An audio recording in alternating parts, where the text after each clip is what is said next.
ओम गणेशाय नमः। ओम नमः शिवाय। मैं निखिल ज्योतिष आचार्य आप सभी का मेरे चैनल पर पुनः स्वागत करता हूं।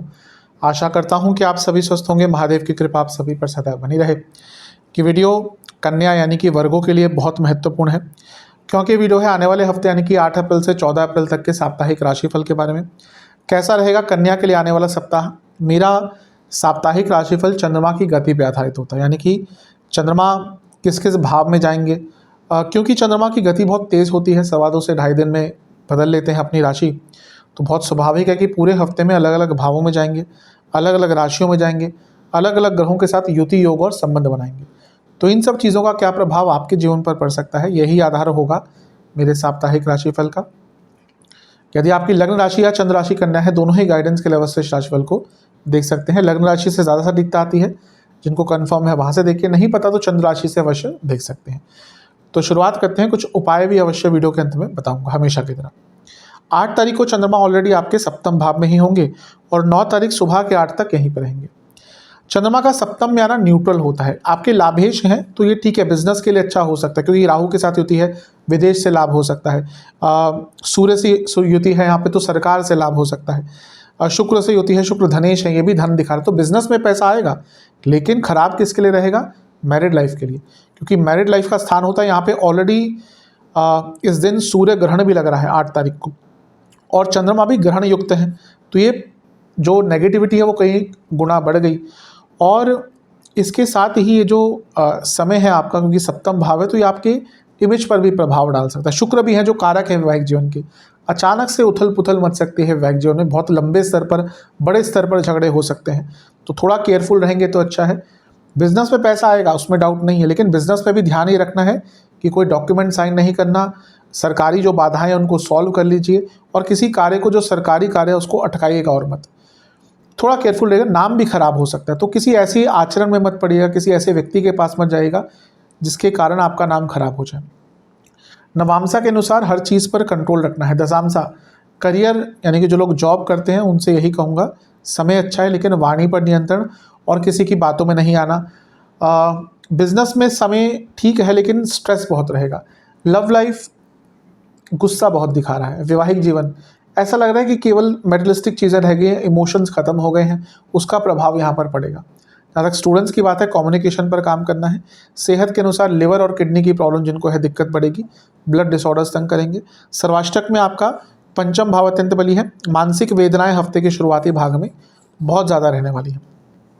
9 तारीख सुबह के करीबन 8 बजे चंद्रमा आ जाएंगे आपके अष्टम भाव में, यानी कि मेष में, और 11 तारीख सुबह के 9 तक यहीं पर रहेंगे। चंद्रमा का अष्टम में आना बहुत अच्छा नहीं होता।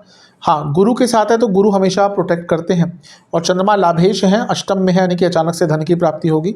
ये बुध भी इसी दिन कहीं ना कहीं वापस गिर जाएंगे मीन में।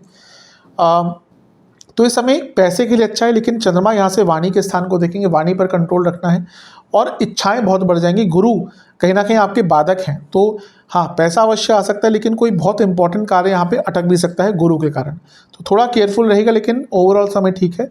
बड़े डिसीजन नहीं लेने, इम्पल्सिव बहुत रहेंगे, कम्युनिकेशन पर बहुत ध्यान देना है, और इसके साथ यही कहूँगा कि नेगेटिव सोच में नहीं जाना। कभी कभी देखिए अष्टम भाव व्यक्ति को नेगेटिव कर देता है, और गुरु है तो यानी कि वो जो प्रबलता है वो और बढ़ जाएगी, तो थोड़ा सा यहाँ पे ध्यान दीजिएगा। नवामसा के अनुसार सेहत बिगड़ सकती है अचानक से। दशामसा कार्य क्षेत्र में कम्युनिकेशन पर बहुत ध्यान देना है, और इसके साथ ही स्ट्रेस बहुत रहेगा, हार्डवर्क बहुत करना पड़ेगा। बिजनेस में ऐसा लग रहा है कुछ मौके गंवा रहे हैं, और यहाँ पे भी ऐसा ही होगा। लव लाइफ ठीक है, प्रॉब्लम्स चल रही थी, उसका थोड़ा बहुत निवारण हो सकता है। वैवाहिक जीवन में एक उदासीनता रहेगी। स्टूडेंट्स ऐसा लग रहा है गलत संगत में पड़ गए हैं, या फिर गलत डायरेक्शन में चले गए हैं, थोड़ा सा चीज़ों को ठीक कीजिए। सेहत, इन्फेक्शंस, ब्लड डिसऑर्डर और नसों के रोग तंग करेंगे। सर्वाष्टक में आपका छठा स्थान अत्यंत बली है। यहाँ पर ज़्यादा पैसों का लेन देन मत कीजिएगा, कुछ गलतियाँ हो सकती हैं। 11 तारीख सुबह के 9 बजे चंद्रमा आ जाएंगे आपके नवम में, और 13 तारीख दिन के 1 बजे तक यहीं पर रहेंगे। चंद्रमा का नवम में आना अच्छा होता है। लाभेश है, भाग्य स्थान में भाग्य की वृद्धि होगी। लाभ स्थान है के स्वामी है, यानी कि लाभ मिलेगा। यहाँ पर मंगल की दृष्टि भी है, और मंगल आपके लिए कहीं ना कहीं तीसरे घर के स्वामी है, और जब नवम भाव को देखेंगे उपचय भाव में बैठकर, यानी कि जीवन आगे बढ़ेगा। और मंगल क्योंकि अष्टमेश भी हैं, विपरीत राजयोग बना रहे हैं, यानी कि कोई अटका हुआ कार्य भी पूर्ण हो सकता है। भाग्य साथ देगा, धर्म के प्रति आस्था बढ़ेगी, सकारात्मकता रहेगी। चंद्रमा उच्च के भी हैं जो अपने आप में जीवन में मधुरता लाते हैं। तो इस समय आपका कंपैरेटिवली बहुत अच्छा दिख रहा है। नवामसा के अनुसार प्लानिंग करने का मौका मिलेगा। दशामसा कार्य क्षेत्र में कलीग से प्रॉब्लम हो सकती है। बिजनेस की जहाँ तक बात है, ऐसा लग रहा है कि बहुत कुछ करना चाहते हैं, कर भी सकते हैं, लेकिन एकदम 99% पे आके कहीं ना कहीं आपकी बात रुक जाती है। उस कार्य पर फोकस कीजिए। क्यों? एकदम क्रूशल मोमेंट पर आपका कार्य आपकी ही गलती से अटक रहा है। लव लाइफ बहुत चिंताएं करेंगे, फालतू की चिंताएं करेंगे। वैवाहिक जीवन, वाणी पर नियंत्रण बहुत इंपॉर्टेंट रहेगा। स्टूडेंट्स, ऐसा लग रहा है कि कहीं ना कहीं बहुत लेड बैक हो गए हैं और उसका यहाँ पे नेगेटिव प्रभाव दिखेगा। सेहत की जहाँ तक बात है, गले के रोग, इन्फेक्शंस और हार्मोनल प्रॉब्लम। सर्वाष्टक में आपका सप्तम भाव अत्यंत बली है। बिजनेस में थोड़ा अचानक से पैसा आ सकता है।